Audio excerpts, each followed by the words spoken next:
그 어느 때보다도 다사다난했던 2020년의 마지막 날입니다. 보통 이맘때쯤 되면 올해의 뉴스를 선정해서 그간 무슨 일이 있었는지 돌아보곤 하는데 올해는 사실 코로나가 그야말로 뒤덮었죠. 그래도 일단 코로나를 최대한 빼고 지난 1년간의 글로벌 이슈를 좀 뽑아봤습니다. 바이든과 테슬라 그리고 브렉시트까지 모두 세 가지를 꼽아봤는데요. 하나하나 전문가와 짚어보겠습니다. 양준석 가톨릭대학교 경제학과 교수 나왔습니다. 교수님 안녕하십니까? 안녕하세요. 네, 일단 미국 대선이 아무래도 글로벌 이슈로는 그래도 코로나 다음으로는 가장 큰 이슈였다고 볼 수 있겠죠. 지금 이 미국 대선을 더 큰 이슈로 만든 사람이 사실 트럼프 대통령이 아닐까 싶은데요. 내년 1월 15일이 되면 지금 미국 대선을 둘러싼 불확실성은 거의 다 해소가 됐고 바이든 당선인이 이제 취임을 하게 될 텐데 아마 그때까지도 트럼프 대통령의 승복 선언이니 이런 건 없을 것 같습니다. 지금 승복 선언을 기대하는 사람은 아무도 없습니다. 예. 오히려 지금 트럼프 대통령이 패배된 다음에 좀 상식적으로 이상한 행동들을 계속하고 있는데요. 네. 지금까지 행동을 보면은 각 주에 투표 결과가 잘못됐다고 해서 소송을 한 75개 걸었다고 하는데 그 중에서 한 개 좀 겨우 이긴 것밖에는 나머지는 다 적고, 네. 그다음에 계속 이제 주의회가 투표 결과를 무효시키고 공화당 선거 인원을 보내서 인증시켜야 된다 그런 얘기도 많이 했었고, 네. 그다음에 또 이번 1월 6일에 선거인단의 투표를 의회에서 인증하게 돼 있거든요. 예. 그런데 거기서 지금 상원 의원하고 하원 의원이 서로 이의를 제기하면은 그러면은 거기에 대해서 토론을 해야 됩니다. 상원 하원에서. 예. 그런데 이게 안 하는 게 보통인데 이번에는 트럼프 지지자들이 이걸 한다고 하더라고요. 예. 그렇게 해서 이것 때문에 결과가 뒤집혀지진 않겠지만은 인증하는 시간이 훨씬 더 걸릴 수가 있다. 네. 그다음에 또 이런 얘기까지 나오더라고요. 이 인증을 확인하는 사람이 펜스 부통령입니다. 그런데 펜스 부통령한테 압력을 넣어가지고선 인증할 때 투표 결과를 무시하고 트럼프가 이겼다고 인증시켜라. 이런 얘기까지 나오거든요. 현실적으로 가능한 얘기입니까? 가능은 한가 봅니다. 예. 가능은 한가 본데 이렇게 된다면 완전히 민주주의 원칙이 뒤집혀지는 그렇죠. 거죠. 보통 때는 이게 대통령이나 의회 융통성을 좀 주려고 해가지고선 좀 회색지대 같은 걸 많이 만드는데 예.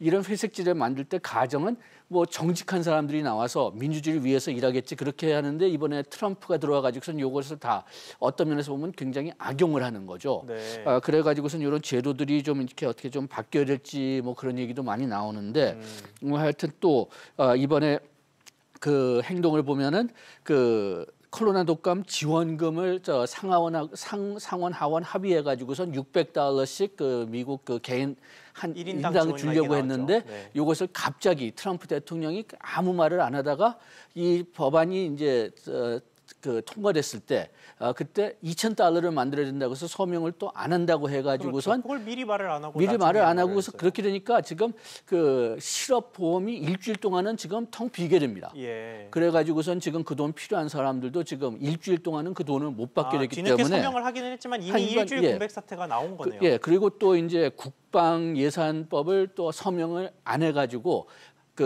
상하원에서 이걸 좀 뒤집으려고 지금 하고 있거든요. 예. 그런데 통과를 시키지 않은 이유가 미국의 군대 기지에 지금 여러 기지들은 미국 남북 전쟁 때 남쪽 장군들의 이름을 쓰고 있는데 네.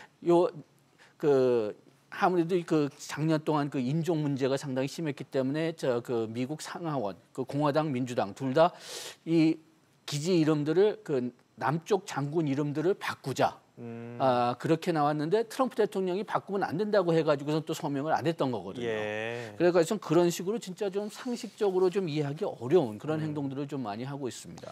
네, 그런데 미국 내에 최근에 여론조사가 하나 있던데요. 존경하는 남성을 꼽는 조사였는데 트럼프 대통령이 1위를 했습니다. 이 미국 내의 여론 지형도 사실 참 이해하기가 어려운데 지금 교수님 앞서 설명해 주신 내용을 쭉 듣고 있으면 트럼프 대통령이 정말 비상식적인 행보를 많이 보이고 있는데 미국인들은 좋아하는 것 같단 말이죠. 어떤 이유 때문인 거라고 보십니까? 지금도 그 트럼프의 표를 찍은 사람들한테 설문조사를 해보면은 예. 70%가 트럼프가 실제는 이겼다고 얘기를 하더라고요. 예. 그렇기 때문에 이번에 그 공화당 쪽에서 이런 설문조사를 하면은 거의 모두가 트럼프를 존경한다고 나오는데 네. 민주당 측에서는 3명으로 요 표가 갈라졌다고 하더라고요. 오바마, 바이든 그리고 파우치. 그렇게 되니까 트럼프가 압도적으로 앞에 나온 속도 있고요. 집중이 됐다라는 그다음에 거예요. 트럼프 대통령이 그 51%대 47% 투표율로 졌긴 했지만은 이 47%가 미국 그 대통령 선거상에는 두 번째로 가장 많은 투표자들입니다. 예. 그래가지고서는 아직도 상당히 많은 미국인들이 그 트럼프를 지지한다 그렇게 볼 수가 있고, 네. 그다음에 또 요거는 그 미국의 지도를 봐야 되는데. 미국의 선거 지도 누가 이겼느냐, 어느 쪽에서 공화당하고 민주당을 찍었느냐를 미국 그 지도로 본다면은, 그리고 면 단위로 본다면요. 미국은 카운티로 하는데 그러면은 거의 모든 지역이 공화당입니다. 왜냐하면은 미국이 어떤 면에서는 텅 빈 나라거든요. 그렇기 때문에 그 인구들이 아주 그냥 소수 면에 집중돼 있어요. 그렇기 때문에 그 사람 투표 숫자로는 트럼프가 졌지만은. 그렇지만 순수하게 면적으로 본다면은 트럼프가 네. 압도적으로 이겼는데, 그렇게 되니까 이 트럼프 지지자들이 바이든 지지하는 사람들을 별로 못 봤기 때문에 자기 근처에 있는 사람들은 다 트럼프를 찍었는데 안 됐다. 그래가지고서 결과를 상당히 의심한다는 그런 분석도 있습니다. 알겠습니다. 자, 바이든 대통령 당선인 이야기도 좀 해보죠. 지금 코로나19가 가장 심각한 국가가 미국이고 거기에 대응하기 위해서 가장 많은 돈을 풀고 있는 곳도 미국입니다. 그러다 보니까 달러가 약세가 되고 이제 세계 각국의 환율이 떨어지는 달러화로 환전하는 환율이 떨어지는 우리나라도 예외가 아닌 그런 상황이 이어지고 있는데 이 바이든 시대 이후에 환율 하락세가 더 강해질 거다 이런 식의 우려가 좀 많이 나오고 있거든요. 이렇게 되면 우리나라 입장에서는 사실 이 올해 마지막 종가를 봤을 때 1,080원대인 거면 이미 굉장히 낮은 수준인데 더 떨어진다고 하면 우려가 될 수밖에 없거든요. 어떻게 보십니까? 여기 어떤 면에서는 양면이 있어요. 예. 첫째는 이렇게 그 원화가 강해지면은 우리나라 수출이 좀 어려워진다고 볼 수는 있는데, 그런데 지금 한 2008년 이후서부터 2000년 한 이후서부터 본다면은 국제 경제가 안정화됐을 때는 원화가 계속 강화되는 면이 있었습니다. 네. 이게 또 부분적으로는 중국 그 위안화하고 우리나라 그 원화하고 또 같은 추세로 가는 면이 또 있는데, 네. 중국 위안화도 계속 지금 강화되고 있거든요. 그렇죠. 그 중국도 이게 좀 약화되는 거는 그렇게 좋지 않게 지금 보고 있어요. 미국하고 통상 마찰도 늘어날 거고, 그 다음에 중국의 수입품 가격도 올라가면은 중국 내 그 생활 물가도 올라갈 거다 염려해 가지고선 그렇게 그 위안화가 강화되는 것을 좀 꺼리고 있기 때문에 네. 우리나라도 이제 그렇게 좀 계속 원화가 강화될 걸로 보이고, 그 다음에 또 특히 11월 이후에는 외국인 투자자들이 많이 들어왔는데 예. 우리나라 외환 시장이 좀 작기 때문에 그 외국인 투자가 많이 들어오면은 우리나라 원화가 좀 강화되는 추세가 있으니까 그러니까. 우리나라 경제가 잘 되면은 그러니까 그 원화가 강화된다는 거죠. 그러면 환율이 떨어질 수밖에 없는 환율이 거고요. 떨어질 수밖에 없는데 한 2008년 이후서부터 우리나라 무역을 본다면은 환율이 그렇게 우리나라 수출에 아주 큰 영향을 주지는 않는 것 같아요. 물론 네. 기업별로 좀 영향을 많이 받는 기업들이 있고 좀 적게 받는 경향이 있지만은, 그렇지만은 그 2008년서부터 좀 추세를 본다면은 그 환율보다는 국제 그 수출량, 국제 무역량, 이게 훨씬 더 큰 영향을 주는 것 같거든요. 네. 그렇기 때문에 오히려 경기가 회복되면은 우리나라 원화가 강화된다고 해도 우리나라 전체적으로 본다면 수출은 괜찮아질 것 같습니다. 다만 몇몇 기업들은 좀 문제가 있을 수가 있죠. 그러면 그 업종에 대한 요새 이것도 사실 2020년부터 좀 인기를 끈 단어죠. 핀셋 지원 같은 것들이 좀 필요하다 이렇게 그렇게 볼 수가 있죠. 산업별로 봐가지고 예를 들어서 자동차 같은 데는 가격 경쟁을 많이 하니까 네. 자동차와 관련된 업체들은 좀 이제 그 고난을 겪을 수 있지만은 반도체 같은 경우는 환율에 거의 상관없이 네. 그냥 세계 수요에 따라서 움직였거든요. 알겠습니다. 자, 그러면 두 번째로 좀 넘어가서요. 두 번째 이슈는 테슬라입니다. 사실 테슬라를 꼽았던 이유는 뭐 명백합니다. 코로나19로 거의 모든 게 무너지는 듯 했는데 오히려 반사 이익을 얻은 기업들이 몇 곳 있었고 그 기업 중에 가장 대표적인 곳을 뽑으라면 바로 테슬라거든요.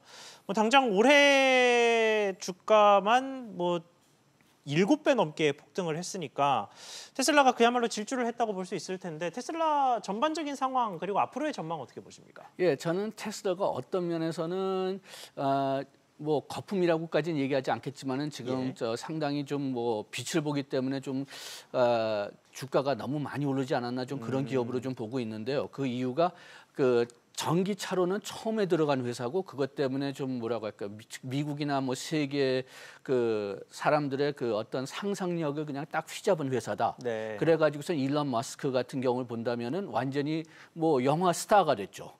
그래서 뭐 TV쇼에서도 나오고 뭐 그다음에 또 이제 그 테슬라뿐만이 아니라 스페이스X 같이 뭐 우주 탐험까지 한다고 해가지고선 또 역시 계속 그 상상력을 저 휘잡고 있기 때문에 좀 이런 그 스타 마케팅 효과가 좀 있지 않느냐. 네. 그다음에 또 이번에 S&P에 저 이제 합류되면서 그렇죠. 그러면서 또 이제 S&P 합류되니까 이게 저 그 거기에 대한 효과도 좀 있었고. 그럼 내년에는 좀 조정을 받을 거라고 보시는 건가요? 지금서부터도 지금 좀 조정을 받는 것 같습니다. 지금 S&P 들어온 다음에 그 테슬라 뭐 저 상품에 대해서 좀 그 뭐라고 할까요? 그 성찰력들 그냥 그 저 비판들이 좀 많이 좀 늘고 있어요. 그러니까 네. 옛날에는 첫 전기차 회사다. 다른 회사가 별로 없다. 그렇게 해서 뭐 그렇게 뭐 주목을 많이 안 받고 그냥 잘 나간다 생각했지만은 하지만 이제는 경쟁자들이 좀 많아졌죠. 차들에 조금 이상만 있어도 이제 뭐 막 이제 강조가 되고 그다음에 네. 경쟁자들도 이제 많이 생겼거든요. 토요타든지 포드든지 뭐 현대든지. 그래 가지고선 지금서부터는 조금 더 고난이 많지 않을까 좀 그런 생각이 듭니다. 알겠습니다. 자, 마지막 세 번째 이슈로 넘어가 보겠습니다. 브렉시트 문제인데요. 사실 브렉시트가 처음으로 전 세계에 충격을 안겨준 게 벌써 몇 년 전 뉴스가 됐어요. 이제 이번에 브렉시트가 결국은 이제 아름다운 이별로 끝났다 그랬을 때 저는 참 정말 오래 걸렸다라는 생각이 들기는 했거든요. 어쨌든 브렉시트는 이렇게 뭐 나름대로 평화적인 이별로 마무리가 됐고 내년으로 넘어가게 됐습니다. 앞으로 영국과 유럽 사이의 관계 어떻게 달라지는 겁니까? 예, 지금 일단은 무역은 FTA로 들어갔다고 보는 게 제일 정확할 겁니다. 네. 그런데 아까 얘기했지만 이별은 굉장히 오래 걸렸지만은 그 이별의 상당 기간은 그 영국 내에서 브렉시트파 반브렉시트파 서로 싸우면서 그냥 시간을 많이 보냈지. 네. 이 FTA를 맺는 데에는 한 1년도 안 걸렸거든요. 그렇군요. 그렇게 되니까 지금 FTA 맺는데 어디서 그냥 그 가장 많이 그 시간이 걸렸느냐? 뭐 어업 그 관련돼서 그 유럽의 어부들이 영국의 해안에서 그 생선을 잡을 수가 있느냐? 그 문제가 엄청나게 큰 문제가 됐고요. 네. 경제 규모는 그렇게 크지 않지만, 그다음에 그 영국의 수출품의 그 노동 환경 안전 기준이 EU 회원국들의 기준보다 더 낮으면은 그러면은 영국이 EU를 나가면서 너무 유리하게 된다. 그래가지고선 그걸 경계하기 위해서 그걸 어떻게 하겠느냐, 그게 협상에서 가장 어려운 부분이었는데 네. 이 부분은 일단은 영국이 수출할 때 관세는 대부분의 품목엔 안 내지만은 만약 영국이 그 EU의 기준보다 훨씬 더 느슨한 기준으로 가게 되면은 관세를 때릴 권리를 유보하겠다. 권리를 유보한다. 예, 네. 그렇게 해결이 됐거든요. 그래가지고선 어느 정도 그 상품에 대해서는 이제 문제가 이제 해결됐는데 그런데 서비스에 대해서는 아직까지도 좀 미지수가 많습니다. 옛날에는 그 런던이 특히 금융 서비스에 강한 그 그렇죠. 도시인데 내국민 대우는 이제는 받지 않을 거다. 그래가지고선 영국에 상당히 많은 그 금융 그 기업들이 지사를 유럽 안에 세워놨거든요. 예. 그래서 그 런던의 그 금융 그 서비스 규모가 좀 줄어들 수밖에 없고 거래가 좀 줄어들 수밖에 없다. 그러니까 그런 EU 상황이 사람들이 들어가는 거죠. 영국에서 금융 서비스를 이용하는데 제한이 좀 걸린다. 제한이 이런 식의 얘기가 되는 제한이 지금 걸리게 돼 있습니다. 네. 그 다음에 또 서비스 제공할 때 유럽 일부였을 때는 그때는 뭐 영국 사람들이 뭐 자유롭게 유럽에 가거나 또 반대로 유럽에서 자유롭게 올 수가 있었지만 이제는 그게 제한돼 있거든요. 그렇게 해서 서비스 공급도 좀 많이 막힐 건데 다시 좀 FTA를 돌아간다면은 이게 좀 재미있는 게 진짜 좀 협정을 한 10개월 정도 안에서 만들었거든요. 네. 그러니까 너무 좀 뚝딱하게 만든 게 좀 많은 것 네. 같고 그다음에 또 나중에 또 실질적으로는 협상이 안 끝난 면도 좀 많이 있는 것 같습니다. 누가 이런 얘기를 하던데 이 FTA에서 보면은 그 암호화 보안에 대한 내용을 보면은 거기서 최신 기술의 사례를 드는데 그 최신 기술의 사례로 넷스케이프 4를 언급한다고 합니다. 네. 이 넷스케이프 4는 2003년도에 사용이 멈춘 그 브라우저거든요. 그런데 이거를 지금 FTA에 넣었다는 것은 옛날에 존재했던 그 부분을 그대로 그냥 베껴와가지고 붙였다는 뜻이니까 진짜 좀 얼만큼 생각하면서 이 FTA를 만들었는지는 조금 좀 의심이 갑니다. 알겠습니다. 이게 급하게 먹은 밥이 체한다고 문제가 생길 수도 있을 텐데 그거는 좀 일단 지켜봐야 되겠네요. 네, 지금까지 세 가지 이슈 살펴봤습니다. 양준석 가톨릭대학교 경제학과 교수와 함께했습니다. 교수님 오늘 말씀 감사합니다. 고맙습니다.